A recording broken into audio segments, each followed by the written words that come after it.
স্বপ্নে দেখলাম কি আর হইলো কি, যাই হোক সকালে ঘুম থেকে উঠছি, আমি কিভাবে সকালে উঠি আর কি করি সবই দেখতে পারবেন। ব্রাশটা লইলাম, এখন মনে করেন চোখটা ডলতাছি, আর মায়ের দিয়ে সুন্দর করে গরম গরম ভাত রান্তাছে। যাই হোক মনে করেন খাইতে তৈব, তাড়াতাড়ি করে ব্রাশটা নিলাম, এখন মনে করেন ব্রাশটা নিয়ে ওয়াশ করতেছি দাঁতগুলা। আর আমি স্বপ্নে যা দেখি ওটা তো বাস্তব হয় না, স্বপ্ন দেখে উইটাই গেলাম।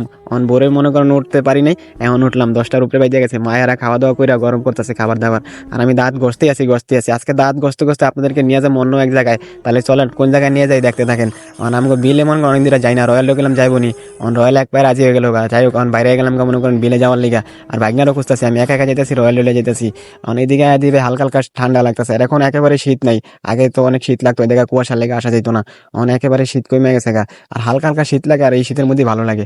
আমি দাঁত ঘষতে ঘষতে অরেলিয়ার সামনের দিকে আগাইতেছি, এদিকে এই যে শাকগুলো একটু মোটামুটি বড় হয়ে গেছে গা, এই শাক কদিন পরে কাটা ফেলবে, কারণ গরুর জন্য, গরু এগুলা ঘাসা খারা খেয়ে ফেলবে। আর আমি এদিকে অরে নিয়ে ঘুরতেছি, আর খুব ভালো লাগতেছে ভাই। এখন অরে নিয়ে এদিকে ওদিক যেমন হয় কি করবো আমি বুঝতেছি না, ও আমার পিসি ছাড়তেছে না। আতা ফলগুলো দেখতেছি, খেজুর গাছের দিকে তাকাইতেছি, আর সামনে একটা ছোট গাছ আছে ওটা দেখতে যাবো, ওই গাছে কেমন রস হইলো ওটা দেখার জন্য এখন আমরা রাস্তা দিয়ে যাচ্ছি। এদিকে সেদিকে কলা এখনো বড় হয় নাই, কদিন পর হয়তো কলা বড় হবে। আসলে এই জায়গায় আসলে খুবই মনে পড়ে যায় যে আগে একটা সময় এখানে অনেক সময় কাটাইতাম, আর এখন বাড়ির পাশে তেমন যাওয়া হয় না, আর অনেকদিন হইলো এখানে আসি না।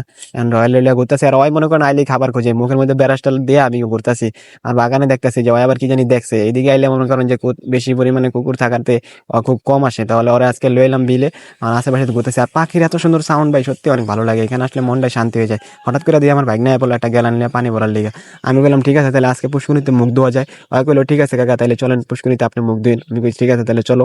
আর বোতলের গ্যালান নিয়ে গেলো, আর আমাদের বাড়িতে মনে করেন পুষ্করির পানি দিয়ে ভাত রান্না করে, তাহলে ভাতগুলো খুব পরিষ্কার থাকে। গ্রামের দেশে এই পুষ্করিনী বাড়ি দিয়ে মানে মানুষ বেশি রান্না বান্না করে, আপনাদের ওইখানে কি করে আমি জানি না। তো আমাদের এইভাবে প্রতিদিন সকাল শুরু হয় আর এইভাবে শেষ হয়। আজকে আমি দাঁত ঘষতে ঘষতে অনেক দূরে আয় পড়ছি, আমার খিদে দেওয়া মোটামুটি লাগে গেছে গা।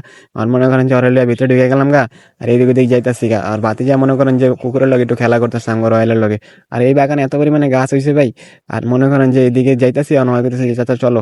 আমি বলি ঠিক আছে আজকে তো পুষ্করিতে মুখ দমু, তাহলে তোরা লয়ে যা। আর এই একটা গাছ দেখতে পেলাম আজব, এই গাছটা আমার হঠাৎ করে চোখে পড়লো, এই গাছটা তো মনে হচ্ছে পুষ্করিটা খুঁজা পাইতাছি না। বাতি যারে কইলাম হঠাৎ করে দিয়ে আব্বা এবার যাইতেছে আব্বার লগে রয়্যালে গেল গা। যাই হোক ভালো হইলো, এখন খেজুর গাছের সামনে এলাম, ছোট্ট এই খেজুর গাছে ভালো পরিমাণে রস হয়ে গেছে। বাতি যারে কইলাম ভালো করে ডাইকা দাও, নাইলে আবার বাদুরে খাইতে আইবো, দিন পুরো বাদুরে রস খায়। পুষ্করিটা পাইয়া গেলাম, এখন অনেকদিন পরে পুষ্করিতে মুখ দমু, মজাই লাগতেছে আলাদা। সত্যি পুষ্করির পানিগুলো দেখলে অনেক ভালো লাগে, পুষ্করির পানি অনেক ক্লিয়ার ছিল, এইবারের পুষ্করিটা সত্যি অনেক সুন্দর।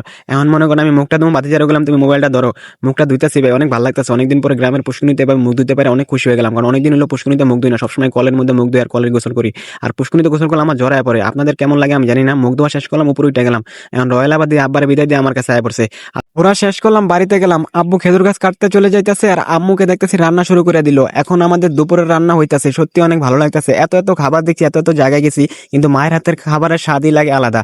মায়ের হাতের খাবার আমি কোনো হোটেলে পাইনি, অনেক নামি দামি রেস্টুরেন্টেও গেছি, আর মনে করেন এত সুন্দর খাবার আমি পাইনি। জানি না আপনাদের থেকে কেমন লাগছে আপনাদের মায়ের হাতের খাবার। আমার থেকে আমার মায়ের হাতের খাবারই সেরা মনে হয়। অনেক খাবার দেখেছি কিন্তু মায়ের হাতের খাবার কখনই ভুলতে পারি না। আর আজকে ছিল জুম্মার দিন, এখন আবার নামাজে যেতে হবে। আম্মুকে বললাম তাড়াতাড়ি রান্না শেষ করো, আম্মু রান্না শুরু করে দিল এবং তাড়াহুড়া করে শেষ করতেছে, কারণ নামাজ পড়ে আসলে আমার খিদা লেগে যায়।